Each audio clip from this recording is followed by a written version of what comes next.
Something cool. I bet you couldn't imagine that I once had a house with so many rooms you couldn't count them all. I'll bet you couldn't imagine that I had 15 different boys who would beg and beg to take me to the ball. And I know you couldn't picture me the time I went to Paris in the fall. And who would think the man that I loved was quite so handsome, quite so tall. Something cool. Billy Barnes, 1954, as performed by Tierney Sutton, 2002. I don't know yet what it was, but my eyes looked in my hands, and only then I did recognize myself. Time stood still. I stopped breathing, head gently tilted on my right. My eyes, my hands, my eyes, my hands, my hands. Someone must have called my name because I suddenly woke up from this time gap and returned to the body. Where have I been? I observed my hands as for the first time, my veins as snakes around my tendons, and a handful of cappuccino shaded lentiginous tossed on my right hand only, the hereditary vertical ridges of my nails. I stretched my hands wide in front of me, as if ready for a virtuoso movement on an imaginary piano.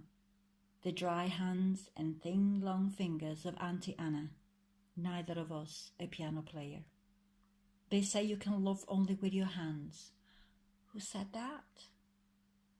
Now it's me, the real me, the thinking me, who's looking at them. But before? I was suspended into a different vacuum where neither time nor rhythm exist.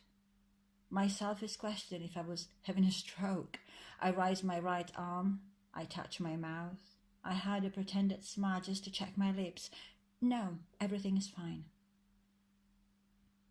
Simply my soul nudged me into a realization I can't easily grasp now. I felt I've been catapulted somewhere where everything is clear and then whipped back here, crossing corporeal boundaries, not remembering a thing. I can only imagine it was my soul. Or was it the universe? God? Was I summoned to reality or the holiness of future emptiness? Someone is still calling my name, if only for the second time. I turn my face, smile and mumble something like, sorry, I was away with the fairies. I look around and see the people sitting at this table with me. They're talking, yes, but who are they? I've just woken up. I do recognize him, and he is checking from the bar if I want to have another drink. I smile, nod, and point at an empty glass in front of me, trying to remember what it was that I drank before. My boat's pumping with a relic of some sweet white wine. I don't remember enjoying it, but I still nod and smile and pretend that everything is fine, just perfect. I sit there, an inane, sad smile on my face, a vacuous look, the one I lately surprised myself using when I stare at something into the distance while still wearing my reading glasses and, at the same time, not understanding what is being said. Basically, an idiot. This fleeting thought makes me smile, and I feel entitled to justify my idiocy to myself. Wearing this face, tonight, an idiot becomes the fool. Which deceit did I choose for this evening? I gaze briefly, hopefully unobserved, at my legs, covered by a pair of tight black jeans. Oh, so this evening was jeans, a white shirt sufficiently open to reveal cleavage and bra, just enough to scare the possible contenders or simply future nominees away. That look that should say, look at us, we are just so happy, but as of now it screams of, he has me for as long as he wants, and then when he will leave me, I will disappear engulfed in cellulitis, menopause, and forgetfulness.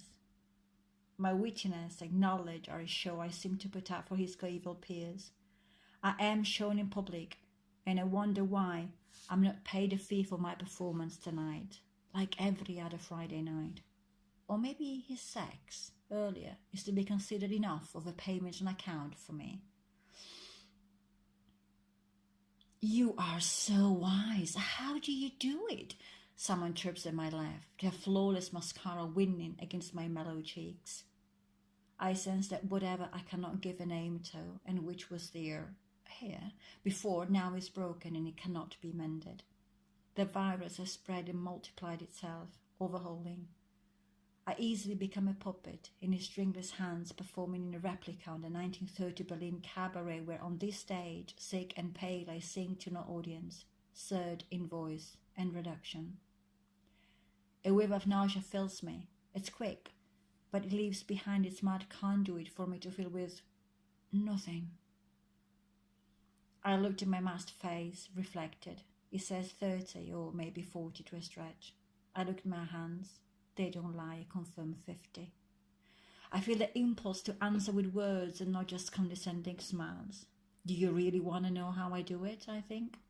I'm 17 years older than him. This is how I do it, bitch. And I stop a smile from turning me into a devilish shark. I feel rapidly very tired, and it's not anxiety. I feel I'm progressively sagging, turning into a wizened-wee cold retirement balloon, deposited there. And then I look up again at my face reflected in this fake aged mirror, and I see my mother's empty eyes. I recognize the wrong shades of lipstick, a vain hint of sweat under the new perfume. My left hand shakes slightly. He comes back with 2 glasses of wine, sits and puts his arms around my shoulders. Such a darling. I smell him because I want to remember this moment so close to death. How did I end up here, Mother? I asked the reflection.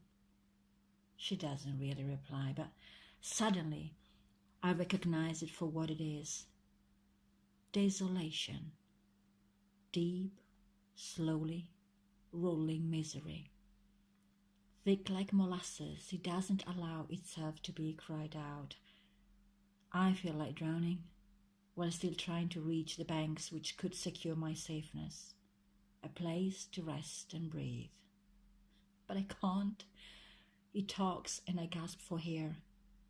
His thigh touches mine, so not fair, and I drown in my own sporadic wetness. I look at his lips, and I let go. The golden thick syrup turns into a black rolling river of regrets, and I feel slurped into this swamp.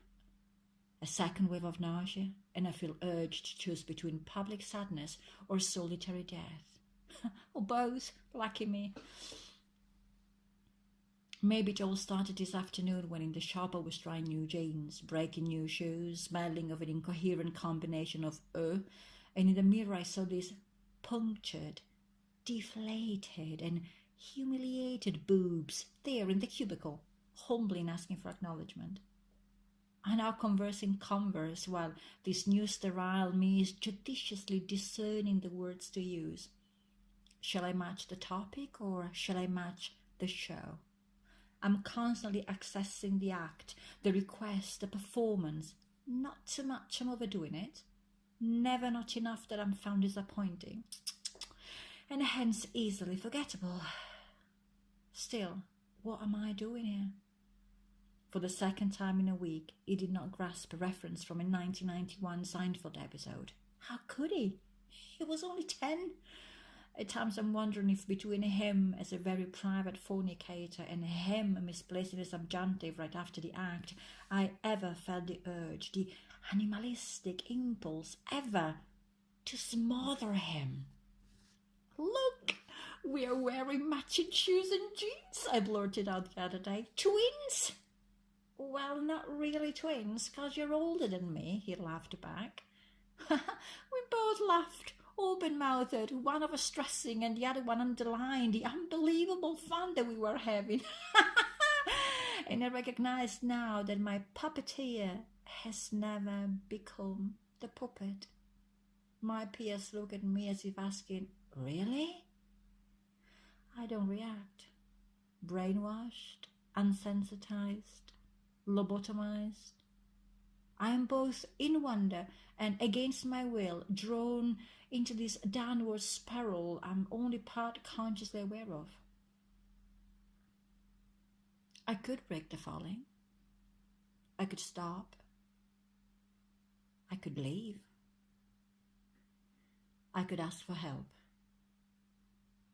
I am zeroed. I see them, the old happy ones all going shopping on Saturday afternoons or carrying meaty Sunday's newspapers to National Trust properties for which they have paid the annual membership, filling up flasks and enjoying the squeakiness of leather boots. He now kisses me on the temple, which is so grandmother smelling of lavender and wearing powdery pinky cardigans. Staring into nothing, I am wondering where I have left my hypothetical flask. That connection of before, that realization is right here, right now. I raise my eyes, look in the mirror, and I see me. A mischievous smile I cannot stop, slyly impish. And I feel a bit of a lonely rascal. If I have to do it my way, I need to smile. I need to be me, and I will be blunt. I stand up, smile at him, grab my bag. I really don't know how to put it, but I'm filled with an impetus given by the realization that the real me doesn't actually give a shit. I gotta go.